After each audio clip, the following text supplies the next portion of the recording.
থেকে মুমিনদের জন্য এমন একটি নেয়ামত যা কোনো চক্ষু কখনো দেখেনি, কোনো কান কখনো শ্রবণ করেনি, এমনকি কোনো মানুষের পক্ষে কল্পনা করাও সম্ভব হবে না। সোজা কথায়, জান্নাতের তুলনা কেবল জান্নাত, দুনিয়ার কোনো কিছুর সাথে তার তুলনা হয় না।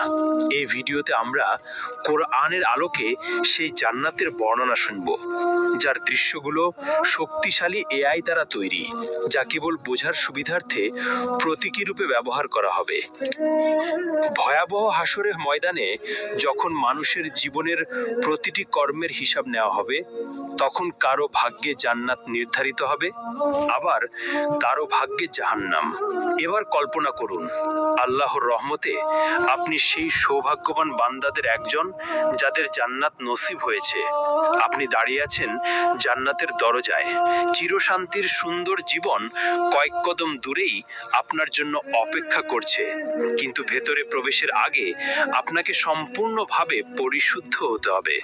আপনার শরীর থেকে দুনিয়ার সব অবশিষ্ট দূর করতে হবে। তখন আপনাকে বিশেষ এক নদীতে গোসল করানো হবে। সেই নদীর পানি আপনার সব দুর্বলতা ও ত্রুটি দূর করে ফেলবে। আপনার শরীরের সব লোম অদৃশ্য হয়ে যাবে, দাড়ি, গোঁফ, এমনকি শরীরের অন্যান্য পশমও উধাও হয়ে যাবে। ফলে আপনি হবেন 33 বছরের টকবগে সুদর্শন মানুষ। কিন্তু এখনো আপনি পুরোপুরি প্রস্তুত নন, আরো কিছু ধাপ বাকি আছে। অতঃপর আপনার জন্য প্রস্তুত করা বিশেষ এক ঝর্ণা থেকে আপনি পানি পান করবেন।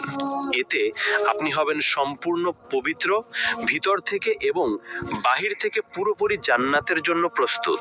তারপর আপনি দাঁড়াবেন সেই ফেরেশতার সামনে, যার দায়িত্ব হলো আপনার জন্য দরজা খুলে যাওয়া।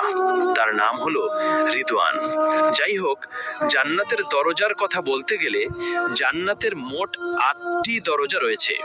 প্রতিটি দরজা দিয়ে মানুষ জান্নাতে প্রবেশ করবে ভিন্ন ভিন্ন আমলের ভিত্তিতে। আপনি কোন দরজাতে প্রবেশ করবেন তা নির্ভর করবে আপনার আমল ও এই দুনিয়ায় তুমি কেমন জীবন কাটালে তার উপর। জান্নাতের প্রতিটি দরজার আলাদা আলাদা নাম রয়েছে, তবে সবগুলোর উপরে একই বাক্য লেখা, লা ইলাহা ইল্লাল্লাহু মুহাম্মাদুর রাসূলুল্লাহ। যারা দুনিয়াতে নিয়মিত নামাজ আদায় করেছে তারা প্রবেশ করবে সালাত নামক দরজা দিয়ে। আর দ্বিতীয় দরজা রাইয়ান, যারা রোজা রেখেছে এই দরজা তাদের জন্য। তৃতীয় দরজা হলো সাদাকা দরজা, যারা সবসময় অল্প হলেও দান করেছে এই দরজা তাদের জন্য।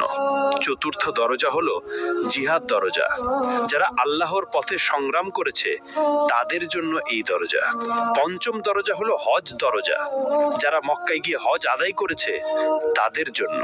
ষষ্ঠ দরজা হলো কাজিমুল গাইজ দরজা, যারা সবচেয়ে কঠিন মুহূর্তেও নিজেদের রাগ নিয়ন্ত্রণ করেছে এই দরজা কেবল তাদের জন্য। সপ্তম দরজা হলো আমান দরজা, যারা হিসাব নিকাশ ছাড়াই জান্নাতে প্রবেশ করবে এই দরজা তাদের জন্য। আর অষ্টম দরজা হলো জিকির দরজা, যাদের হৃদয় সর্বদা আল্লাহকে স্মরণ করেছে এই দরজা তাদের জন্য। যখন জান্নাতীরা দাঁড়িয়ে থাকবে তাদের নিজ নিজ দরজার সামনে, তখন জান্নাতের দরজা খুলতে শুরু করবে।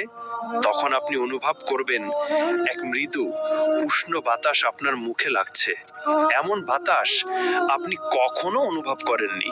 তারপর সেই সুবাস এমন যে আপনার আত্মাকে ছুঁয়ে যায়, এত সুন্দর, এত অনন্য যে প্রায় আপনি মূর্ছা যাবেন। দুনিয়ার সবচেয়ে উৎকৃষ্ট সুগন্ধিও তার সাথে তুলনা করা যায় না। সব ব্যথা, অনুশোচনা আর দুঃখ আপনার ভেতর থেকে মুছে ফেলা হবে। বাকি থাকবে কেবল সুন্দরতম অনুভূতি, যাতে আপনি জান্নাতের নিয়ামত পূর্ণভাবে উপভোগ করতে পারেন।